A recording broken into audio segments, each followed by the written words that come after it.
What do you think we're talking about? I need to do my bad fake version of my own accent. What do you think we're talking about? Hi, and welcome to episode 19 of Anniversary Edition. Today we're going to talk about This Is Spinal Tap, which is celebrating its 35th anniversary this year. As always, obviously, we're going to spoil the film, so please go and watch it before you listen to our podcast. So today I am here with... Adam, hello. Hello. And Tom, hello. Hey, Tom. And I'm Sophie. So this is a 1984 mockumentary directed and co-written by Rob Reiner. And the film satirises the behaviour and musical pretensions of rock bands during the 80s, 70s? 70s, 70s, I'd say. 70s. Yeah, I think that's probably enough of an overview. Let's get stuck in. So, Sure. Adam. Hi. Hello. Overview of this movie from your perspective. An overview of Just the an movie. overview, just real top line. It's a mockumentary. Yeah. Satirising 70s rock bands. You want like my reactions to it? Like, did you like? Only okay? Hate? You know what? I watched this film for the first time, maybe 15 years ago, and I liked it more then. Okay. That's interesting. Okay. I'm not entirely sure why, but something about rewatching This Is Spinal Tap. This is probably the third time I've seen it. I watched it yesterday, in fact. Left me a teeny bit cold. Okay. I feel like because of the nature of the film, the comedy doesn't get to be that nuanced. Yeah. Okay. See, I find the absolute opposite. Really? Yeah. You find it funnier every time you watch it. Yeah. That's I- really I- interesting. This, for me, is like probably my all-time favourite comedy. Oh. And absolutely, like, possibly up there as my all-time favourite movie. Wow. Yeah. So this is audience, dear audience. Tom is very much like a classic rock guitar wielding dude. Yeah. It's so my thing. This film really settles into your wheelhouse. Yeah, absolutely it does, yeah. Yeah. So it has the benefit of that. Yeah. Just as a disclaimer. Yeah, absolutely it does, yeah. Yeah, it's a subject matter I'm interested in, and it's Okay. a subject matter I know a lot about, and, so it's my thing, totally. So you love this film? Yeah, absolutely, Okay. yeah. This film is home to Tom. When did you first see it? So I remember probably in the mid-90s, and I remember there being a TV show on which was a bunch of comedians talking about their favourite film, but obviously the producers of the TV show had told them they all had to pick different movies. Okay. Because almost every single little interview started with, I was going to pick This Is Spinal Tap, but Hugh Laurie picked that, so I'm not allowed to.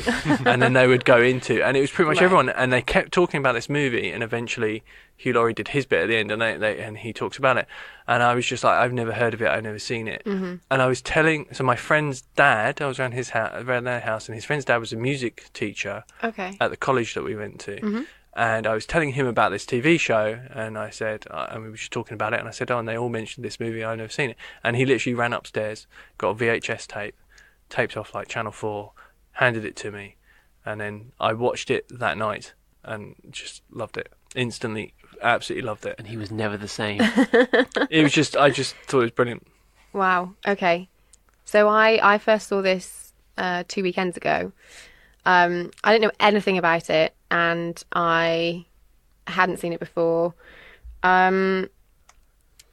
Yeah, it was all right. Oh! So just the way you said that was almost like you're trying to redeem the fact you didn't like it. Don't. Tell us exactly how Yeah, you just- no, it was because, all you know- right. I think part of the reason why I didn't respond as well to it was because I had watched Dune the same day, Right. which we talked about last change week. of pace. Yeah. So I think I'd watched like 3 hours of that, and then I Yeah. kind of had like a break, and then I put this on. Right. And I think that's probably why for me I'm like, it was okay. Yeah. I definitely laughed at bits, But I mean like bits. Like I could Right. literally pick. Yeah. Well, I probably couldn't actually. I can remember one bit particularly that I laughed at. What was the bit? It was when they're talking and they start singing and they're outside, and then one of them starts singing and the guy's like, the other one joins in, and he barbershop. says, Barbershop. It's all and going he a bit says, raga. "Oh, you could start staying same key." Yeah. Same that key, I line. think. Yeah. It's I when was they're at Elvis's grave. Yes, Yeah. yeah. Thank Yeah. you. Yeah. There you go. Yeah. See, yeah. So I think part of the reason why I'm like, yeah, is because I was kind of zoned out Right. because I was. June fatigue. I had June fatigue. I feel like if I watched this again, I would find it funnier. Yeah.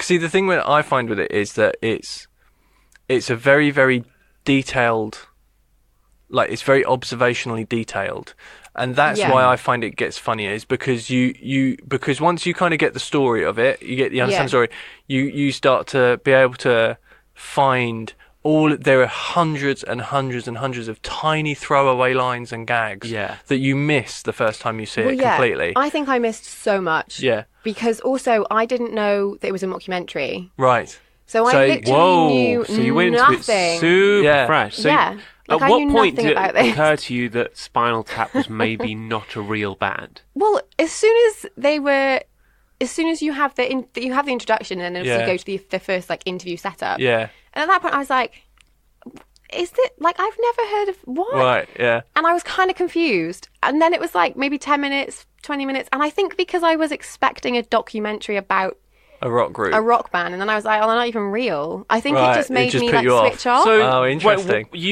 what was it that really sold the fact that it wasn't a real band to you? I'm interested Like in this. honestly, I can't remember. Because there is a band called Spinal Tap. So Like- this thing that all of those songs Yeah. and all of those performances are done by those three actors. Yes. So they technically they are that band. I've even seen them play live. Well, yeah, because so I read up a little bit about it like Yeah. after, Mm. and I was like, okay, that makes way more sense. But I think if I'd have started watching the film knowing that as well, You would have knowing that it engaged was more. I would have been way more engaged. Interesting. It's Yeah. definitely a film you have to pay a lot of attention to. Yeah. And it sort of lulls you into a sense of security here, where you think you're maybe just watching a sort of run-of-the-mill, sort of funny, sort of mockumentary. Yeah. Yeah. But a lot of the jokes, in order to land, require a great deal of concentration. So I can see where you're Yeah. coming from Yeah. when you say if you weren't necessarily dialed into it, Yeah. you wouldn't get a lot out of it. No, Yeah. that's the thing. So I think it's what impresses me every time is the level of detail and how they inhabit those characters because they Oh didn't. yeah, the performances are amazing. Yeah. Like, Yeah. they're They, great. These American, they're SNL actors, I guess. Yeah, kind of originally. Some of them were. I don't think they were ever like the big. I mean, I'm not. My history of SNL's not that great because I was only 4 when this came out. Yeah. But I don't know. I think they showed up on SNL a fair bit, but I Okay. don't think they were like Oh, true right. big core Right. members. Maybe one of the two of them might have been, but I don't know. Rob Reiner was obviously like getting his career going Yeah. at the time and had done a few big movies I think by that point. But because it does actually say on IMDb that it was written by the three of them plus Reiner. So Yeah. Harry Yeah. Shearer, Michael McKean, and Christopher Guest. Yeah. Maybe Which wonder is how much technically- of this is on the paper. There isn't any. Yeah. So the film was 100% improvised, or predominantly improvised. And I think the way they worked was they would have ideas for scenes, and they might have the odd idea for lines and scenarios and things like that.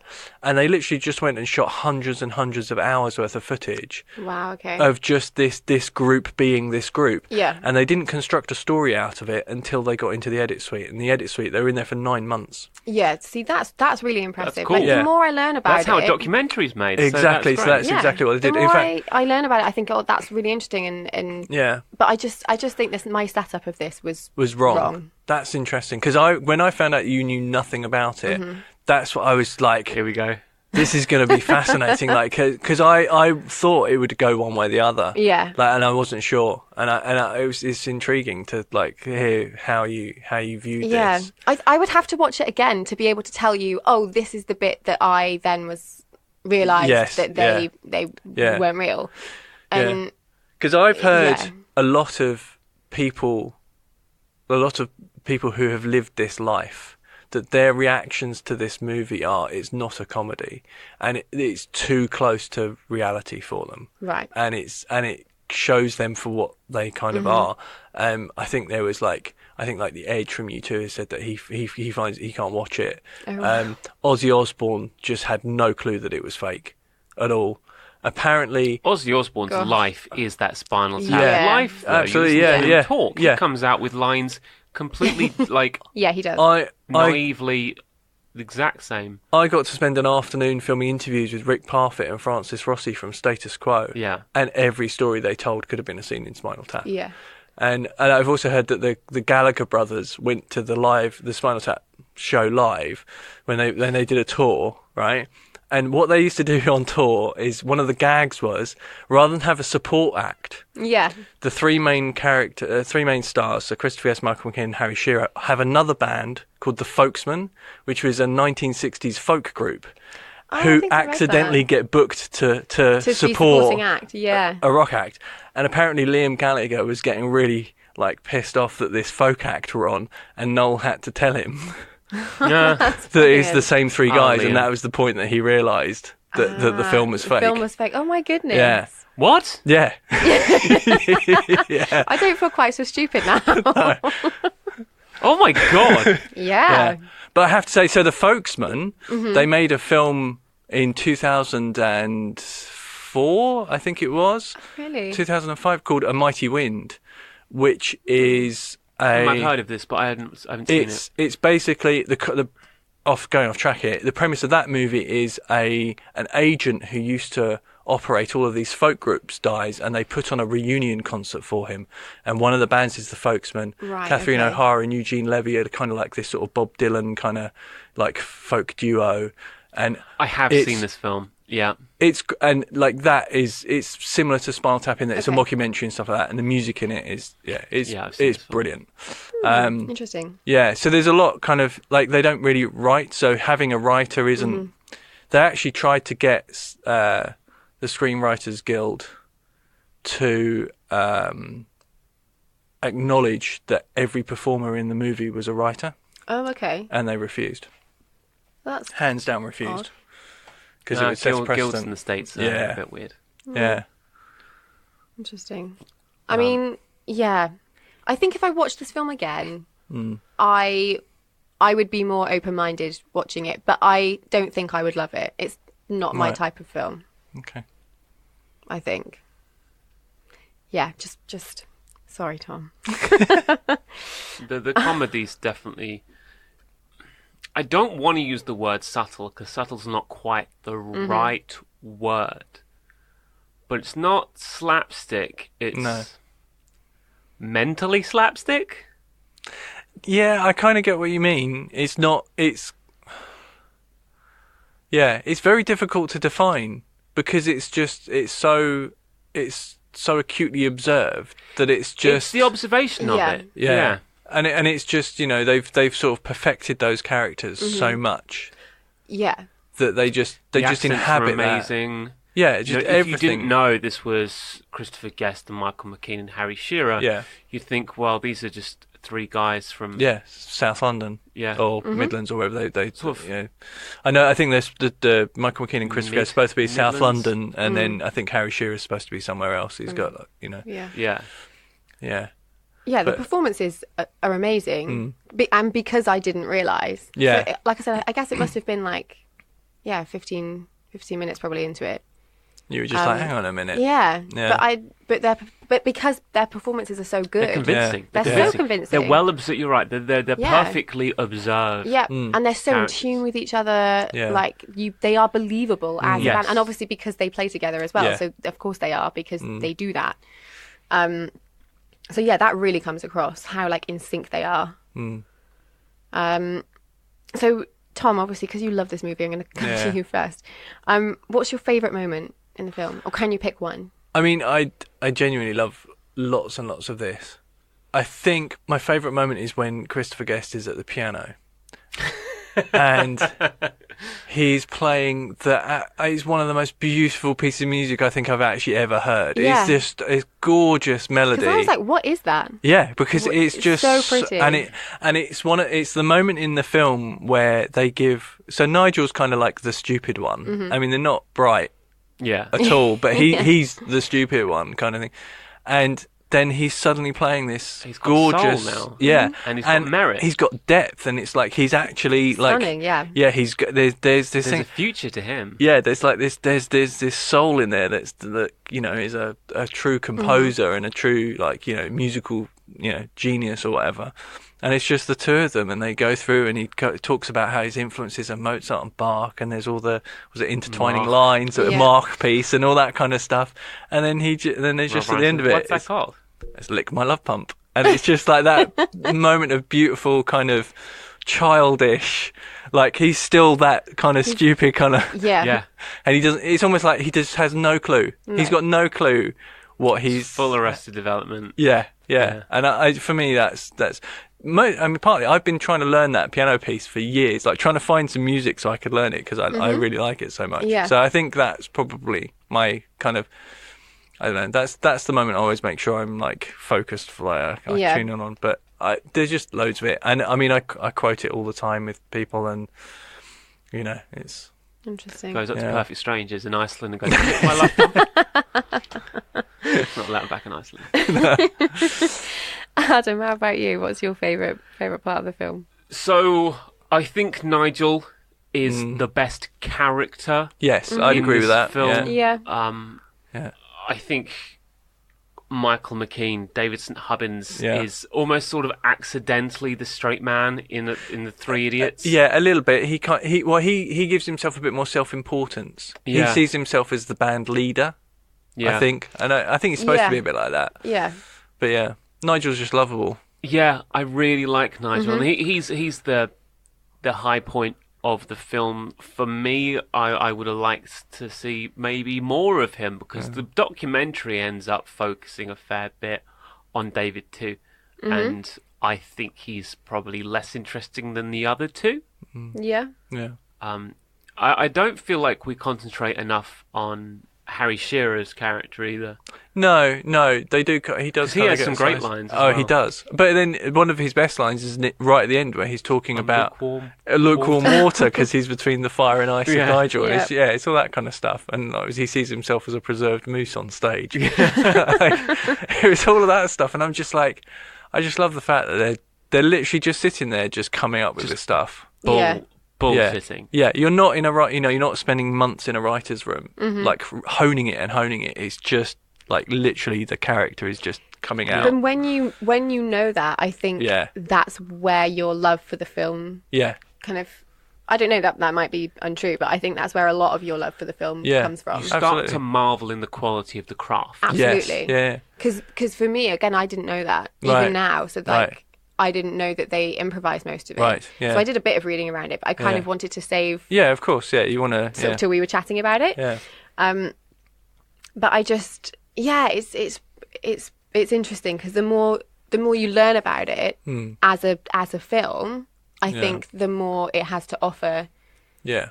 when you're watching it. But I don't think it, as someone coming in watching it who didn't know anything about it, some of that is lost. Some of the how impressive it actually is as a piece of film. Yeah, because kind of lost. I was in like as soon as you said you knew nothing, I was like my brain was torn. Yes, you're like, yes, I was almost like what gotta get. It's like what social experiment do I play here? Do I go for So I feel like I'm slightly responsible for ruining your enjoyment. No, but- I'm glad I didn't know actually because, like, I think it would have changed my perception of the film. Yeah, And yeah. actually, I think, like, I experienced it that way, and I would happily watch it again, Okay, that's good. knowing what I know about it. Yeah, because I definitely think it's a grower of a movie. Like Yeah. you find the I tiny agree. little From what I've clips. heard, and like, there's Reading a few people that have said the same. Yeah. Yeah, reading through the quotes list on IMDb I mean, Oh, I it's, bet is that's a thorough a dream. joy. yeah. It's like, how much more black could this be? And the answer is none. None more black. Yeah. One of my favourite lines is, so they've got this manager played by Tony Hedra, called Ian. Oh, yeah. And there's a bit where he's being really like aggressive and misogynistic, and in that comedy they need to find a way to kind of detract. Like he needs to be that person, but Yeah. you've also got to make him the sort of butt of the joke thing. And he comes out with this insult towards Michael Davidson Hubbard's girlfriend Janine. When she's talking about she wants to co-manage the band with him, and he's like, I will never co-manage this band with you or any other woman, especially one that addresses like an Australian's nightmare. And I was just like, Australia's nightmare is brilliant. and I was just like, it's that phrase, like an Australian's nightmare, that makes me go, what process in your brain puts the word Australian in that sentence? Why? You know, and it perfectly allows him to be that misogynistic bully.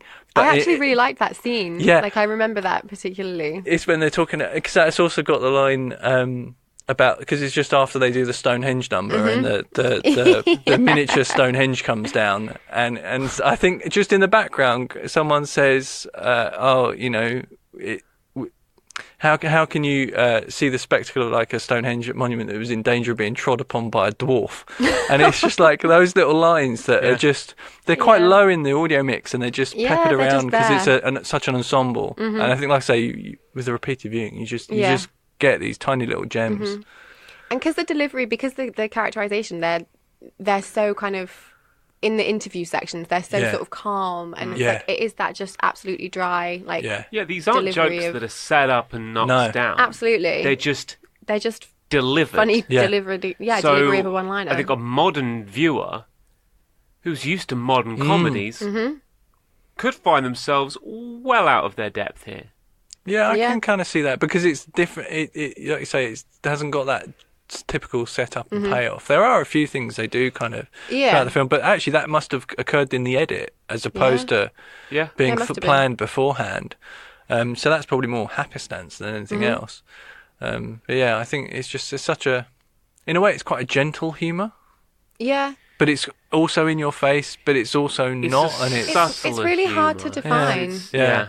And I think there's, like you say, there are elements of all different types of humour within it. Yeah. And just the very nature of the fact that it is a mockumentary. Yes. Yeah. Like, that is humorous in itself. And the fact that they knew, I think, that a lot of people wouldn't know that it was a mockumentary. Yeah. It's like, that was a thing. yeah, like it was, because it was sold as a documentary, right? Yeah. Yeah. So that you've got this whole juxtaposition of the fact that they know that it's a mockumentary, but You not don't, everybody and else does. Yeah. And it's, so it's this weird kind of, knowledge Yeah.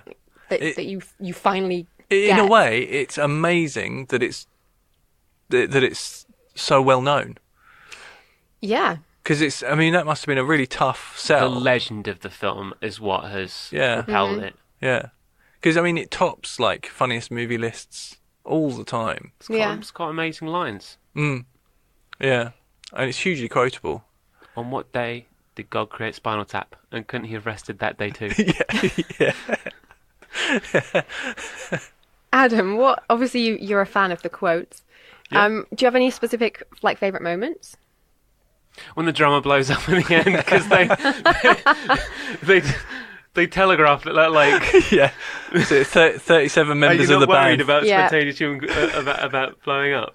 Right at the end of the film, they play their final thing and he just blows up. Yeah. I think that's really like everything leads up to that because it's the kind of comedy that you don't see in that film. Yes. It's Yeah. the one modern joke Yep.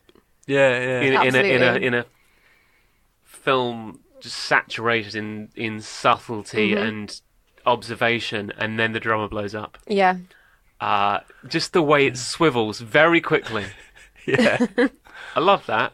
Yeah. I love that. It's It works charming. as a great transition because Yeah. they use it as essentially like a jump cut from Yeah. from like the show where the band kind of reformed together straight to like their next tour in Japan, Japan. kind of like they're back With a back new at the top of the drummer. game with, With a new drummer, new yeah. drummer. because they tell you, they imply that when they say that the drummers died, Yeah. they imply that they just kicked them out or they left the band. When Nigel leaves the band, Yeah. David yeah, says he he's does. dead. Yeah. there's the stuff at the beginning where they talk about. I think Yeah, all it's the just, different human combustion. types of Yeah, traumas and It's what not. happened. Yeah. well, I think one died in a freak gardening accident, and one died choking on vomit. And another throwaway line is you just hear. I think it's Harry Shearer just goes, Yeah. "No, it was someone else's Yeah, vomit." oh yeah. And then you're just That like, was really "Oh my that god!" was really funny. And I think that was maybe it was that was near the beginning, isn't it? Yeah, it's the scene where they're talking like he just Yeah, where they're quoted setting that- everything up. Yeah. Because it was bits like that I was like, what? That can't. Like, That can't be have real. happened. Yeah. Yeah. So, I mean, what?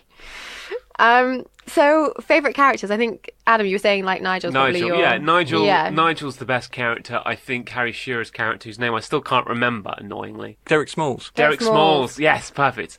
I think Derek Smalls' character had the potential to be much better, but he doesn't really get a lot of screen No. time. Maybe Mm-hmm. maybe his lines just weren't as strong. Yeah. Maybe it's harder to work the narrative with more Derek Smalls. But Nigel is definitely the lovable sort of Yeah. character with a lot of the best lines. And also, he's the easiest to like as well. Because Yeah. as idiotic as he is, and as immature as he is, which can be charming at times, you can also see him trying to avoid the pitfalls that Spinal Yeah. Tap were going towards. Yeah. In fact, he's the like if you listen to him every time, like he's the one the voice who of reason. he's the voice of he's the one that says, "Well, we should do this because it's the best production value we've ever Yeah. at Stonehenge." Someone else cocks it up, but like he's the one who's got a better sense of what they should be doing Yeah. than anyone else. Yeah. There's actually I saw quite recently a video on YouTube that was Jeff Beck, who was kind of one of the people who's Nigel's sort of a tip of the hat to, sitting in his home talking about his guitar collection, and it is like an actual scene from Don't look at that. Spinal Tap. Yeah, it's Don't- almost like that scene, and it's just like every time I see something like that with the like real rock stars talking about their gear or talking about the stories, and it's just like it is just so close. They Yeah. just got so close. It's unbelievable. They deify their equipment and Yeah. their amps that go up to 11. Yeah, And that's obviously like the really famous quote of the it is. film. Yeah, Well, it goes up to 11. yeah. I think it's the one funniest louder. line. It's one louder. It's just well observed. Yeah, and I love in that moment where you've got Rob Reiner who's saying to him, "But you can just make 10 louder," and he's so sure that he's right because he is, because it's obvious. Yeah. And then Nigel's just like, "Yeah, but this one goes to 11," because he's so sure that he's right because 11 is better than 10, Yeah. and or bigger than 10, and it's just that kind of like where they can't see each other's Points of view. Yeah. It's just stuff like that. I think it works. It's so good. So Was great. that scene the birthplace of the phrase has turned this up to 11? Yeah. There you In go. fact, Amazing. on IMDb, you can rate Spinal Tap out of 11, and it's the only movie you can do that for. Perfect. Yeah. That's nice. Yeah. So obviously, Tom, I know you love this film. Yeah. Do you have one favorite character? I do like Nigel. Yeah. I think he's the most accessible. Yeah, Like, I think so. Like I said before, he's the most likable, I think. Yeah. And It's annoying to watch David piss things up all the time. yeah, and it's just I just think I think a lot of the guitar players that I like, I think are actually encapsulated in Nigel. Yeah. Because I'm a big Led Zeppelin fan, and there's obviously Yeah. the sort of like when he's doing his solo where he's got the violin and That's Rubbing the violin. exactly, yeah, Yeah. and it again one of my all-time favorite things that I didn't notice. I mean, I've seen this film hundreds of times, and I didn't notice for a good while is that in the middle of that he pauses and he just gently retunes the violin. oh yeah. I didn't see that. Just literally, and it's like not even like an eighth of a turn on the tuning peg, Yeah, and he it's just barely- this tiny, just tweaks Yeah, it as if tiny it was little. out of tune, and I was just like that. He's on stage doing that in front of an audience, Yeah. and he's just freewheeling it, and it's just I'm just going to tune it up, and then he carries on, and it's obviously like a nod to Jimmy Page, who used the violin blow Yeah. on his guitars and stuff like that, and I just it's that sort of stuff. So I like him, and obviously the Lick My Love Pump scene is Yeah. just because I think Christopher Guest is just crazy talented as an actor. Yeah. As he's a good director in his own right, because he's gone on to make a bunch of different mockumentaries. So he directed A Mighty Wind, He directed Okay. another one which you having done like drama and amateur dramatics and stuff like that. There's another one that he did called Waiting for Guffman that might be much more your cup of tea. Oh, really? Yeah. Oh, okay. I'll have to check that out. Yeah. So so I rate him quite highly. I think he's a good musician. Okay. Yeah. Yeah. I think they all are, and I think Yeah, they that all really are. sells it. Yeah. Yes. Yeah, it gives it authenticity. Yeah. Which is obviously why it worked so well for what it was. Yeah. How about you, Sophie? Yeah, I think probably the same. I actually really enjoyed the scenes with the manager. It was just... He was quite good. Yeah. It's just an affectation. Yeah. Totemistic.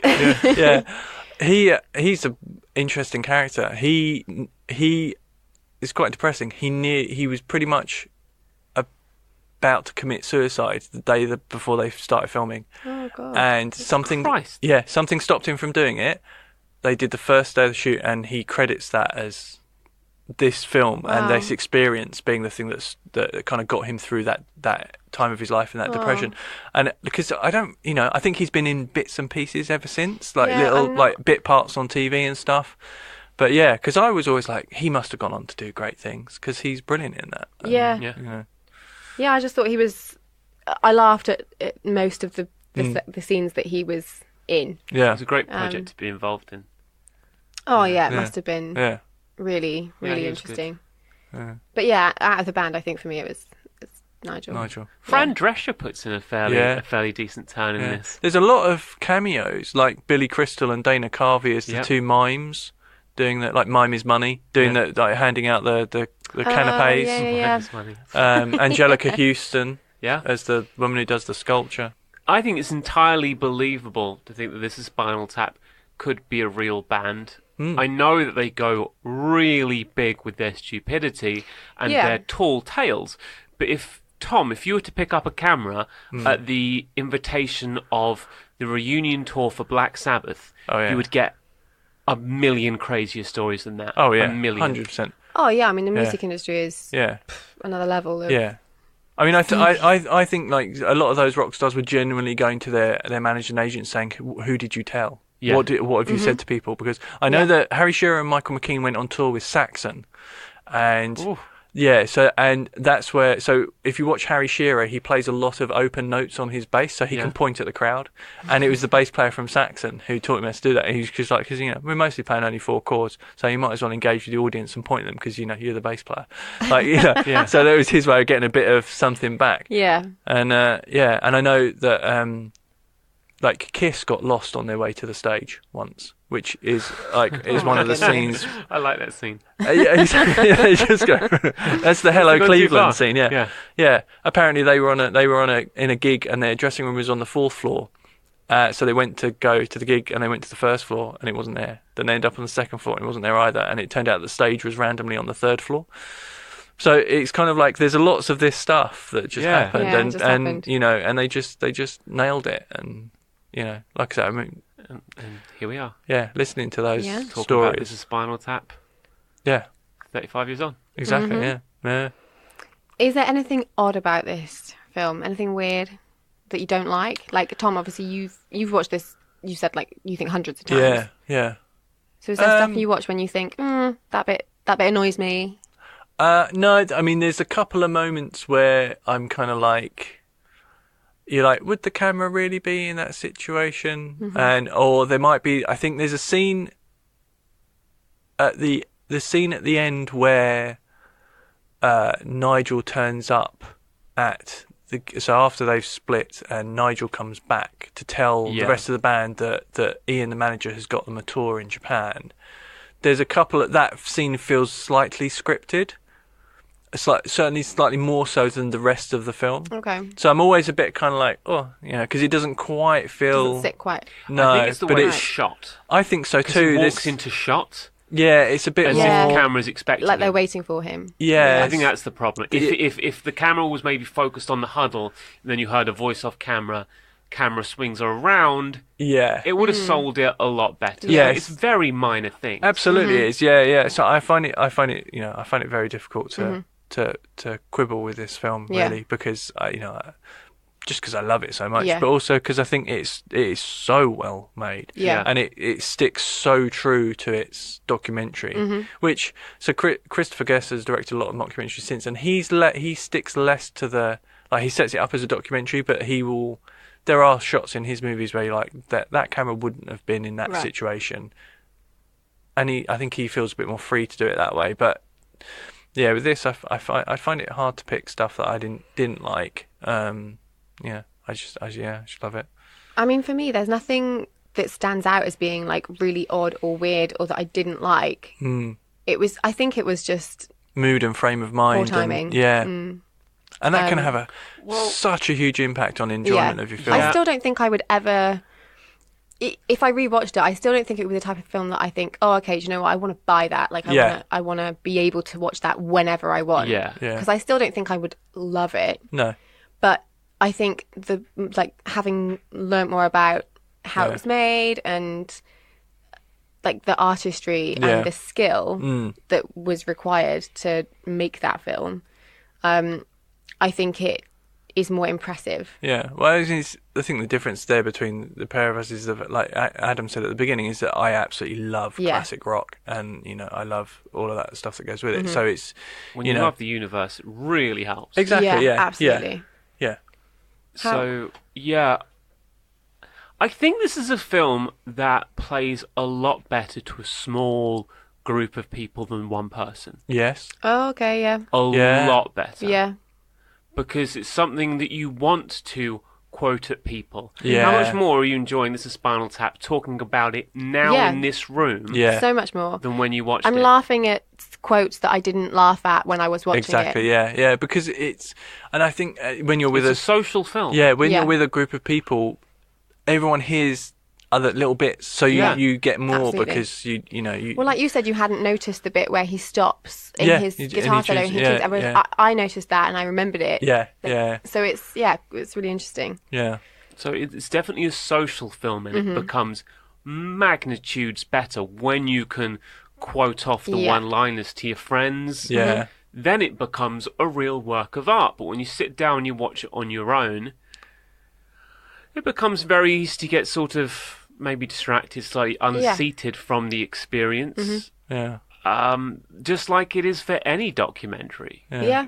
Whether it's... But I mean, is that shared experience definitely? Yeah. Because my wife and I were at a function fairly recently, and this guy, sort of slightly older guy, was going around and he was introducing himself to everybody with his like full name. Yes. And he was doing it to every person, and I just leaned over to my wife and I went, Artie Fufkin, Parliament Records, and it was just this moment because it was just exactly, he was doing exactly that thing where Artie Fufkin walks into this room and he introduces himself to every single person, and it and then they put up the name strap.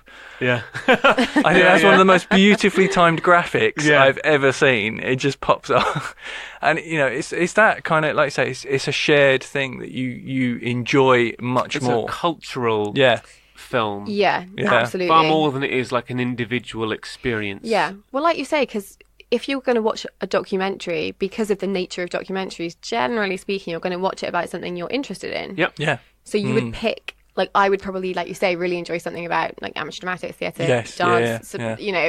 It's things that you'll just naturally would want to learn more about. Yeah. So obviously for you, it just completely works. Yeah.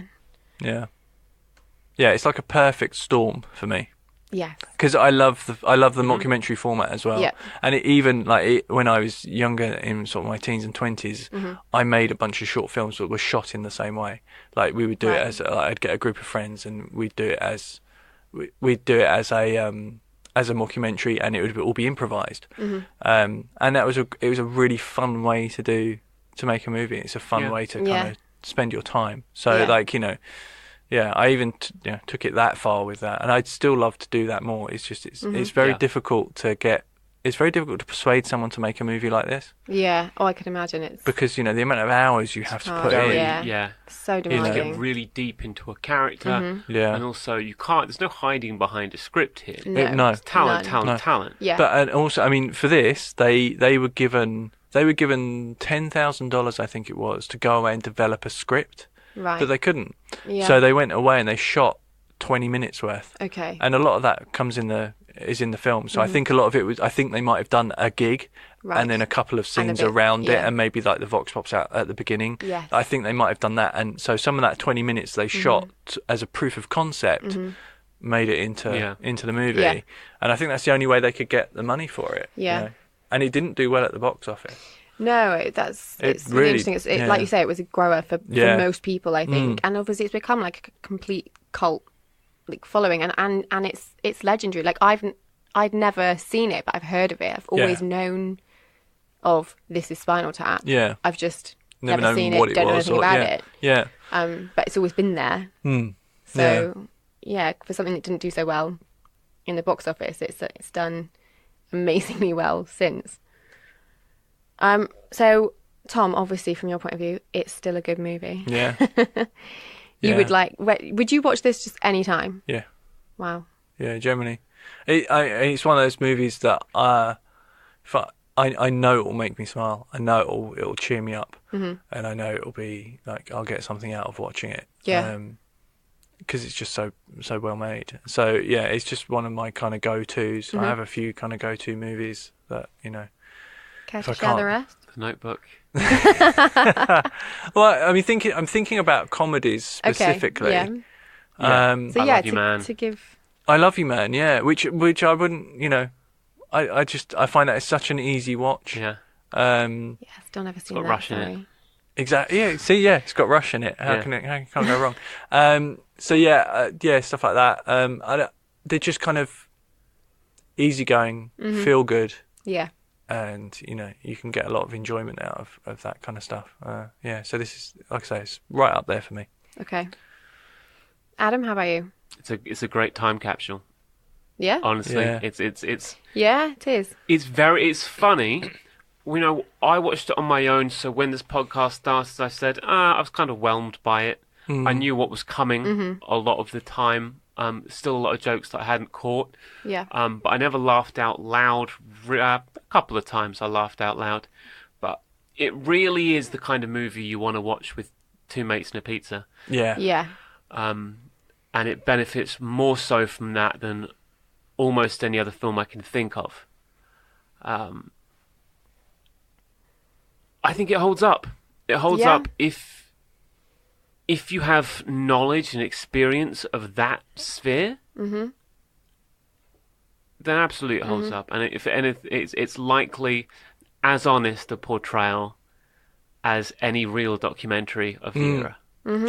Yeah. I think because it's so stylized as well. Like I know we've talked about this before, but with films that are kind of, like you say, in a time capsule, they don't age as badly as other things. And I think for me, it's so stylized in the time. I guess because that genre of music was so stylized Yeah. as well. Yeah. You know, and they're so very it just like, works. you know, and I mean, there's, I think it's the manager Ian, when they're discussing the cover for the album that they weren't allowed to have because it was too sexist, and he's like, it's 1982 for Christ's sake, and Yeah. it's like, it's such a like, Yeah. you know, it really gives you a, like you say, a time capsule, perfect moment in time. Yeah.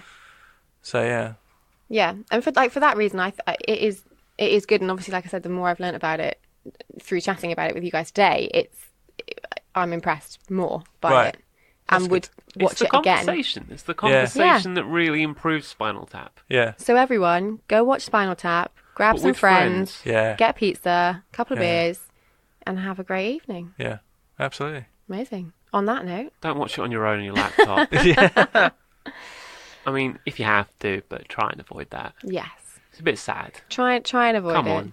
So join us next week because we will be talking about The Never-Ending Story. Yeah, which... so clear your schedules because we're going to Yeah. go through it minute by Yeah. minute. Yeah, you're In a gonna podcast need never a ends. while for this one. Yeah. But thank you for listening and goodbye. Thanks, everyone. bye. This podcast was recorded in the Upbeat Studio in Soho. For studio inquiries, drop us an email on studio@upbeatproductions.com. You can also find us on Twitter. Head to @UpbeatProd to see what we're up to, and @Upbeat_ENTS for our film coverage and entertainment news.